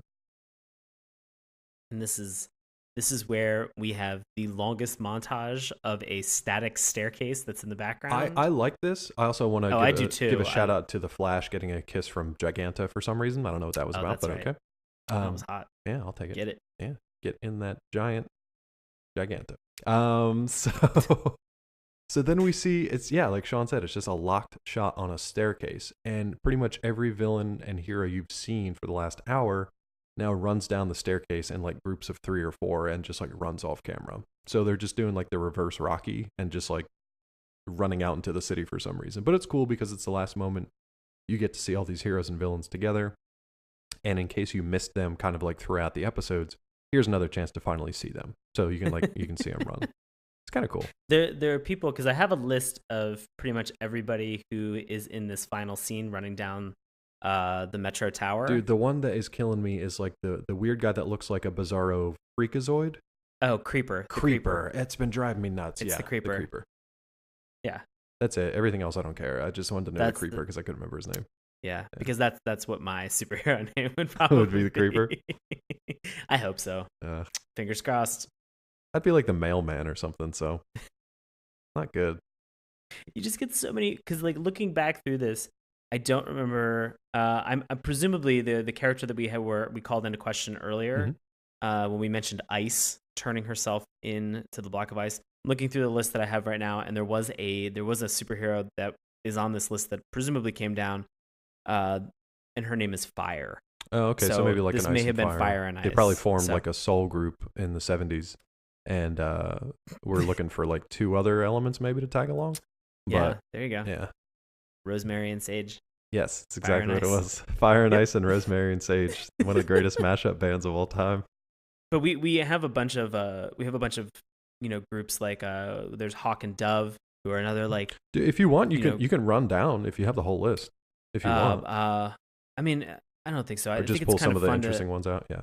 Yeah, I mean, I think it's fun to kind of watch and see all of them as they're coming down because, like you said, like you're gonna see certain characters and then think to yourself like, oh crap, who is that one? Right. And it's gonna get you excited again, and you're gonna talk to a friend and they might know it's the Creeper, and then you're gonna get pumped about it. So and trade cards. Plus, there's also if you just look online, there is, and you just search this episode, the entire list of all the people who come up there, as well as also all the references for who the writer and the creator was. Oh, that's really cool. Also come up as well. That's so nice. it's a very fun list. We can post this on the site too, Yeah, so that that's a good idea. People could take a look and see all the funness that kind of comes in this. And with all that, what I have to say is that the final moment to close this out. So we've seen like 100 heroes and villains run down the Metro Tower steps. The final 3 to close this out are the DC's Holy Trinity. So it's Batman, Superman, and Wonder Woman. And they have kind of these sort of lame lines at the end. Like once Batman says, I'll give you a 5-minute head start, Superman jokes that Batman's getting soft in his old age. So Batman says, don't you have a tall building to go leap? And then Wonder Woman, who no one's paid any attention to, just says, and the adventure continues. And everybody runs away from her. The end. Yeah. Well, I mean, I think it's nice that they referenced at least the Fleischer cartoons of Superman from like the 1940s with the tall building stuff. And like the original, yeah. The faster than a speeding bullet, more all of the components of Superman. I want to say all the iconic they're memorable, ones. Yeah. but they sort of get a little bit lost. Well, I mean, faster than a speeding bullet when you're talking like dark side and boom tubes and omega beams and anti-life equations. It's kind of like, oh, okay, you're faster than a speeding bullet. I mean, not to mention we all know that the Flash is faster. One of the oldest comics I have is I want to say 1967. It is The World's Fastest Man, and it's just there's no bad guys. It's just a race between Superman and the Flash. The Superman, I think, gets Superman gets amnesia or something, and they both somehow wake up in like a Flash costume or something weird, and they don't know who's who. So they decide to have a foot race to see. It makes zero sense, but it was fun. It was a fun comic.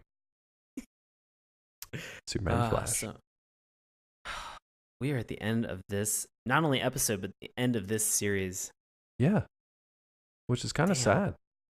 And I really like now's probably a good time to say like, look, Batman vs Superman: Dawn of Justice is coming up soon. Probably about a month, a little less than a month. A little more than a month once you guys hear this. And there are signs that Darkseid might be coming at some point in the future.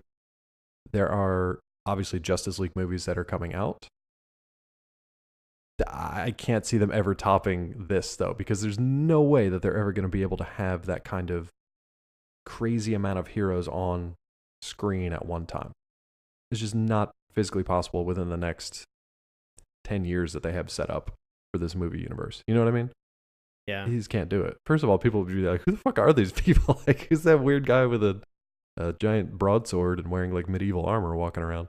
It'd be cool as Easter eggs, but it's going to be a long time coming before they ever get to this point of the Justice League. So that being said, I don't know what they're going to do if and when Darkseid shows up. Yeah. I also think, to further extend the idea of all of these fun superheroes, because we've had, there's a lot that are credited in here, and then there are a lot that are uncredited as well. Oh, okay. We're going to talk about it because Dave reviews it every week, but the Flash and the Arrow on CW do just an incredible job of bringing all of these characters, on the small screen. Yeah, every week. That to me is, maybe it's not a sign of a good show, but I just love the idea that these shows are paying attention to all of the history of these comic book series, and then they're including them in the show for people like us who, when you see them, like kind of like snap your fingers and have that like hands shaking above the head moment where you're like, damn it, who is it? It's the Creeper, Dave. Oh, Creeper. Yes. So we're doing a new thing on the site, or at least I'm trying to, where we're basically looking ahead at what's coming up on the shows for that week. And now you've basically got like every day has another superhero show for the most part. Oh, you know, you've got Arrow, Flash, Supergirl, Legends of Tomorrow. And you've got something for every day of the week pretty much. So it's getting hard to keep track of like who the villains of the week are going to be. Like this week, as we're recording this, the Black Mercy just showed up on Supergirl. So I did a little write-up on the Black Mercy today, which is a whole nother crazy thing that we could get into someday. But it's basically like this parasitic plant. That's all I'll say because it's a long story. Right. Then, you know, you've got Killer Frost and Deathstorm showing up on The Flash. And then Legends of Tomorrow will eventually have possibly the Justice Society of America and Jonah Hex and all kinds of crazy stuff. And it's so much fun. And we're finally at the point where people like, these are the producers and the showrunners for the CW shows and CBS shows. Andrew Kreisberg, Mark Guggenheim, and Greg Berlanti. They're a little older than us, but they grew up with the comics like Jeff Johns did, and now he happens to write for DC, but he grew up with them, and now they're the people making the decisions that get to put them on TV. So it's cool. You just have fans making shows for more fans. And it's a really cool time to be watching TV and to be a fan. Exactly. Yeah. And I think Justice League Unlimited is like a great testament to the previous wave of fandom. It kind of like ushered in this new era of animated and live action entertainment that we all get. I think it's great. And if you're not interested in live entertainment, you can always check out Young Justice, because that is animated and it is full of great backsides. Bananas great. Bananas great.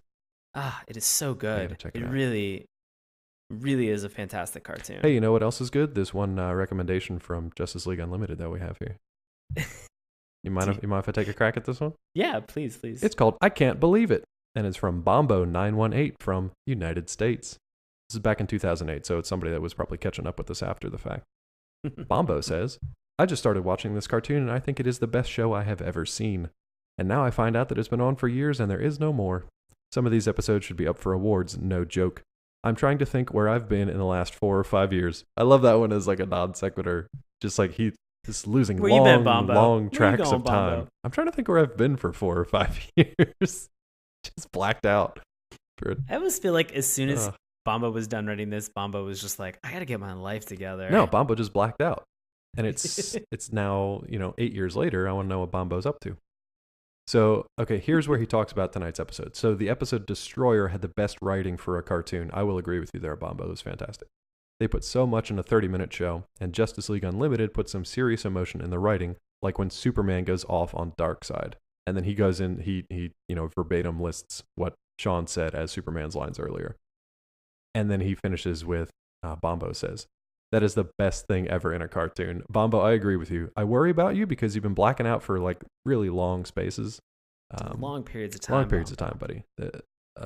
A drinking binge in a blackout that lasts 5 years is something you should definitely get checked. Yeah, that's beyond Rhino drunk at this point. That is well beyond Rhino drunk. But you do have good taste in cartoons. So thank you, Bombo. Do you recommend this one to people out there, Sean? Absolutely. Definitely check this out.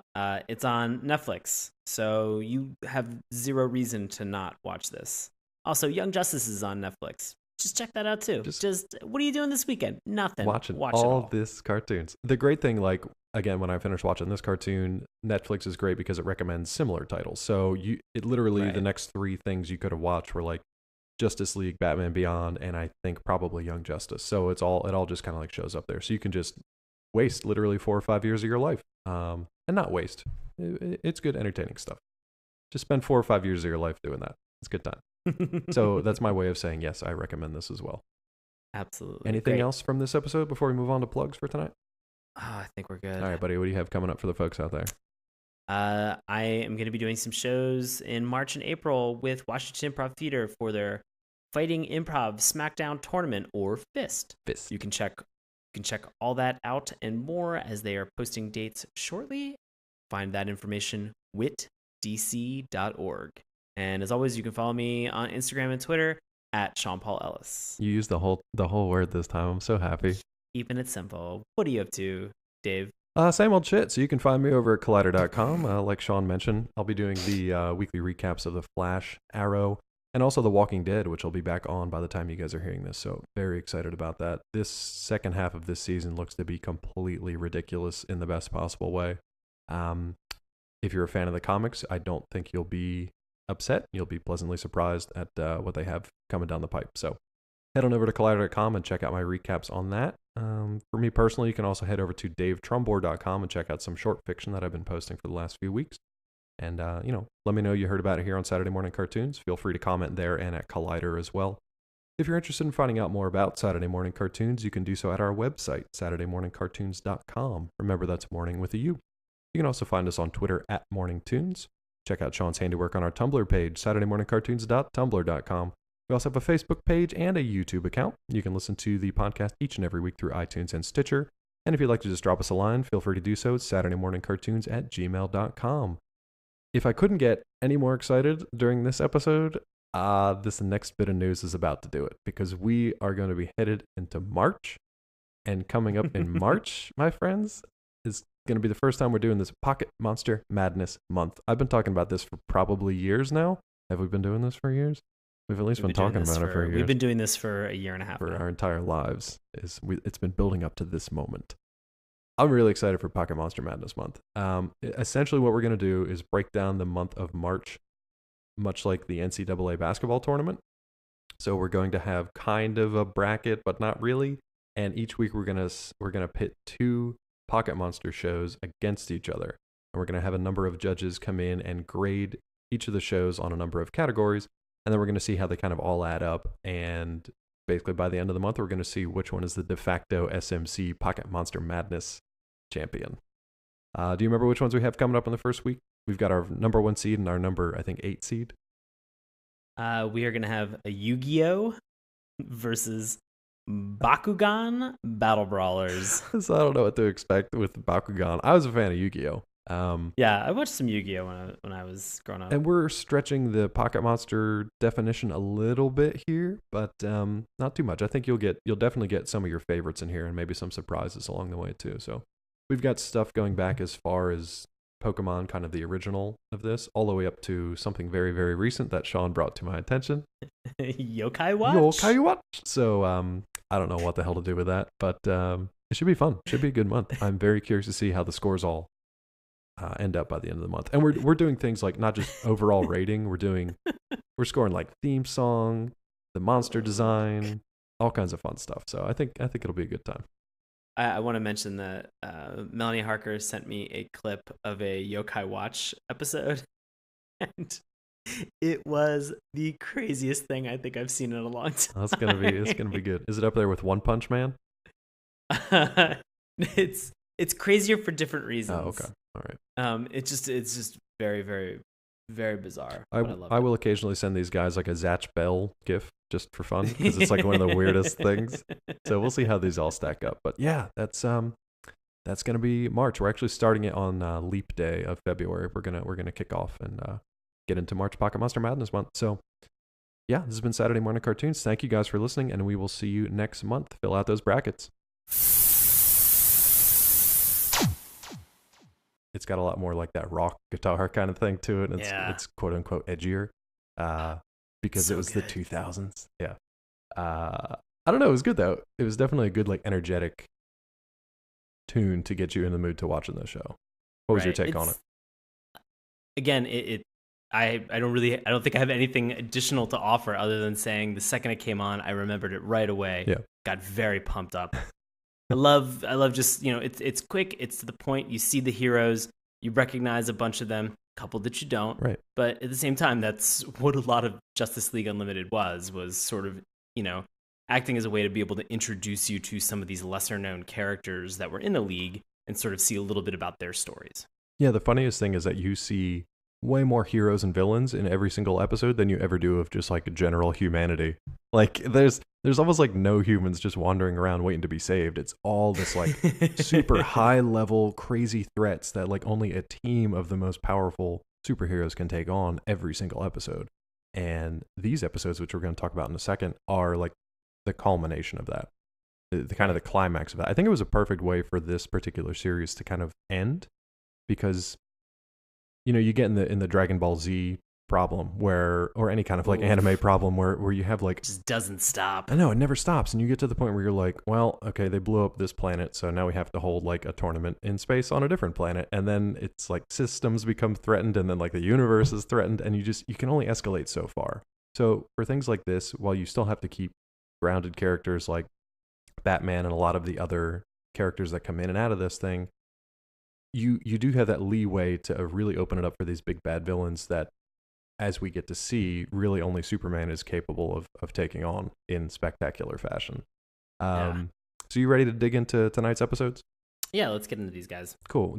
How much time do you want to spend on Alive, which is the first part of the 2-part finale for Justice League Unlimited? It does set up a lot of what happens in the second episode, the closer, and there's some interesting things I think we should probably talk about, but it's not really a need to know. Sean before this was just like, dude, I'll just tell you what happens and like we can just move on. I was like, no, I'm gonna fucking watch it because I want to know. No. But you easily could have just been like, okay, here is 30 seconds, what happens, and it would have wrapped it all up. No, I mean, it's definitely great to watch it. I definitely don't want to take that away from you. Yeah. The conflict that really arises in the episode Alive, it happens very quickly. It seems like it is sort of one giant battle and very little exposition, but that's also your reaction when you first started watching these episodes.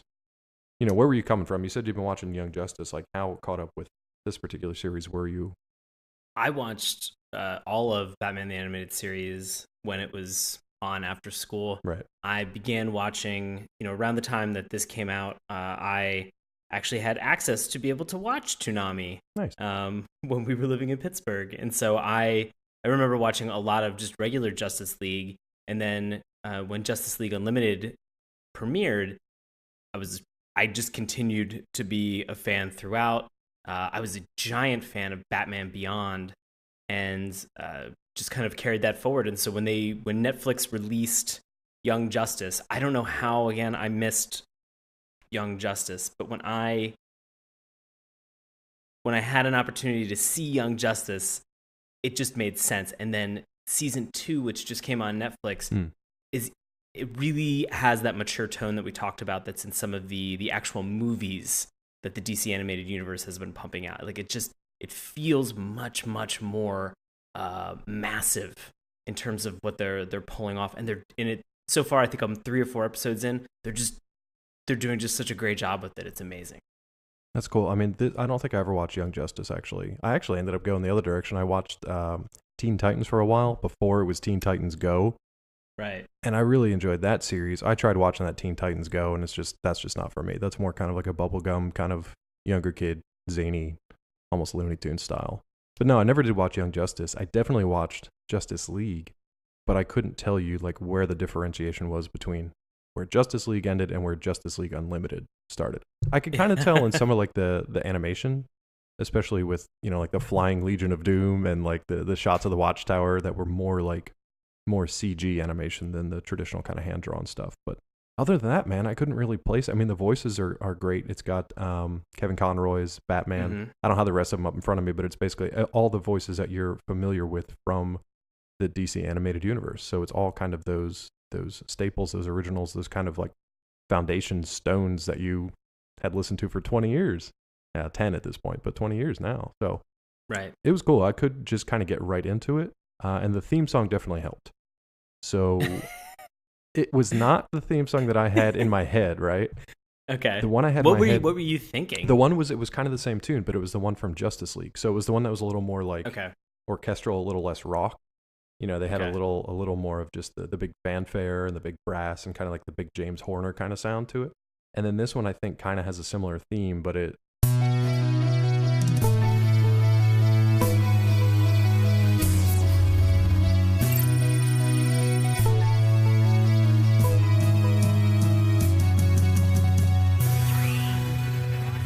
Hello and welcome to Saturday Morning Cartoons, the weekly podcast that revisits, reviews, and ridicules some of the world's weirdest animated series. Coming to you from the Watchtower, I'll be your host, Dave Trumbore. Joining me at the Metro Tower, my co-host, Sean Paul Ellis. How's it going tonight, Sean? David. I'm doing well. How about yourself? Doing good, man. Glad to be back. It's been a while. Yeah. How are you feeling? I'm better now. Thank you guys for covering very much, and thanks Mel and Jamal for stepping in and making you not have to talk by yourself for an hour about cartoons. So I appreciate that, guys. That would be a weird podcast. Yeah, who knows? It could be the next big thing. But no, I'm glad to be back. I'm glad to be finishing up this month strong with a very special episode from a great series and another one that we're going to kind of tie in to an upcoming movie, which, to be honest with you, and we can get into this later on, I don't think these live action movies are ever going to hold up the way that the animated specials and cartoons have been. Like, just watching this one again, just like, holy shit, man, this stuff is really good. And like, these guys had it down solid, and I don't know if a movie, even if it's not this go round, I don't know if a movie can ever be this good. The amazing thing, and this just continues the praise train, is I just started watching season 2 of Young Justice. Oh, okay. And there are even tie-ins there, which is incredible. To the movie, or tie-ins back to like this? Tie-ins to the show that we watched. Oh, okay. For tonight. Yeah. Well, why don't you tell the folks out there what show we did watch tonight, so we don't have to string them along anymore. Right. We watched Justice League Unlimited, and we watched. Yeah, I was just gonna say there was a little bit of like confusion too, because I guess there was Justice League originally, and we can get into this in a little bit just for clarification. But yeah, so Justice League Unlimited, and then we'll let you guys know which episodes we actually watched, just to be more specific. But yeah, as you were saying. Right, and we watched the 2 episodes that are actually at the very, very end of the series. Yeah. So this was, again, unbeknownst to us. Again, we were looking at IMDb to see exactly what the highest ranked episode was going to be. Right. And at this time, they recommended that we watch Destroyer, which, wow, it's a great Static X song. Yeah. But other than that, I didn't know what to expect for this one, because it's just kind of such a, like, not a generic title, but a one-word title. Like, really, it could be anything. Right. And honestly, in like a Justice League episode, you could have a destroyer in each and every villain. Every villain is a destroyer in worlds in some way. So this could have been anything. Well, especially for this one, and I know you're going to take us through the history, and I'll cover the synopsis of this specific one, and some of these things might be a little redundant, but it just kind of drive home the fact that, like, this isn't just a show about a couple of villains and a couple of heroes, or like one hero and a villain of the week. There are so many characters in each episode, but also throughout the entire series, that for me, not having revisited this in a while, it was really tough to just be like, who is on screen right now and where did these people come from? Because it's just constant. It's a constant parade, and it's great. It's just taxing of the mind and memory. I definitely had to look up a lot of different character bios. Yeah.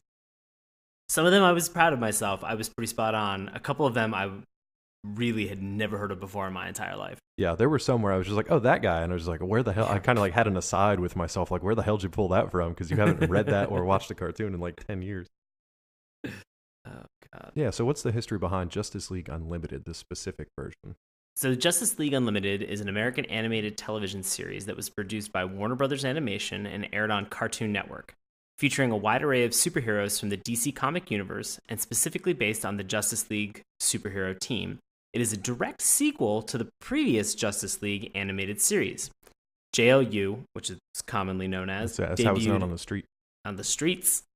JLU debuted July 31st, 2004 on Toonami and ended with an episode that aired, which we obviously watched, on May 13th, 2006. Mm-hmm. It was also a final series set for the long-running DC animated universe, which started with Batman, the animated series, back in 1992. Yeah, and I don't know how up-to-date that particular information is, because DC AU, as it's now known, the DC animated universe, right, as compared to like the cinematic universe, they've been cranking out animated features, year after year after year for the last, I don't know, at least 4 or 5 years, probably more. And I have been watching them, and they are stellar. They're good. The only thing, and this is just a real brief aside, it feels like when we normally talk about cartoons that are rebooted or movies that pick up a franchise or a property, like sometimes they tend to remake it back for fans of the age that was originally there. So if it's a kids show, they'll make it again for kids.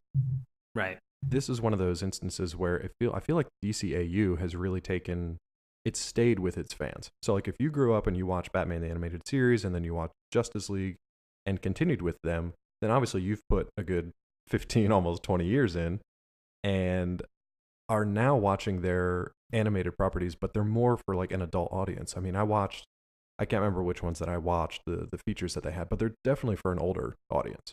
I mean, the amount of like swearing that goes on and not just the violence, but like the sexual nature of it, that they're not for kids. Like I don't remember watching anything like that when I was a kid, that my parents knew of anyway. So it's interesting that they've kind of gone in that direction, but this was a nice, very primary color, bold throwback to the Justice League that I remember. Do you know what I mean? No, I know because I actually just recently watched Batman Superman Apocalypse. Okay.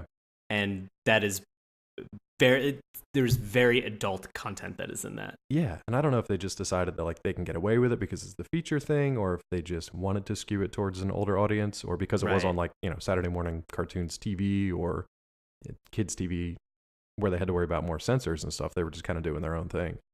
So it's just a different beast.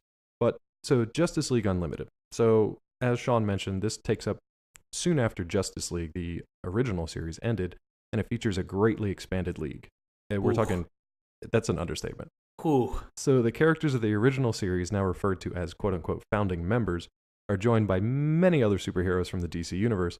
In the very first episode of this new series, there's over 50 characters that appear. And I feel like this episode probably met that or exceeded it, because I couldn't even keep track of how many there were. I would say it probably exceeded it, because I think they just pulled like everybody out of the woodwork that they could. So a number of these heroes had made guest appearances in Justice League, but many heroes and other characters made their first animated appearances in this particular series. So even if they just showed up for like one scene, or literally just like walked across the hall of like the Watchtower, or were just like working at a console, like that was sometimes their introduction. The general format of each episode is to have a small team assemble to deal with a particular situation with a focus on both action and then character interaction. And these episodes that we watched today, and specifically the last one, is like if you took all of the episodes that came before it and just put them together in a giant free-for-all, but still did it within, the 30 to 60 minute time frame. Right. That's kind of how this whole thing was like distilled. And honestly, it was a little shocking for me to just like turn this one on in the midst of all this after like, 36, 37 episodes, and then just boom, get hit with this, just like, walking through like a wall of cold water, just like all the crazy comic book stuff that was going on. But take me back to your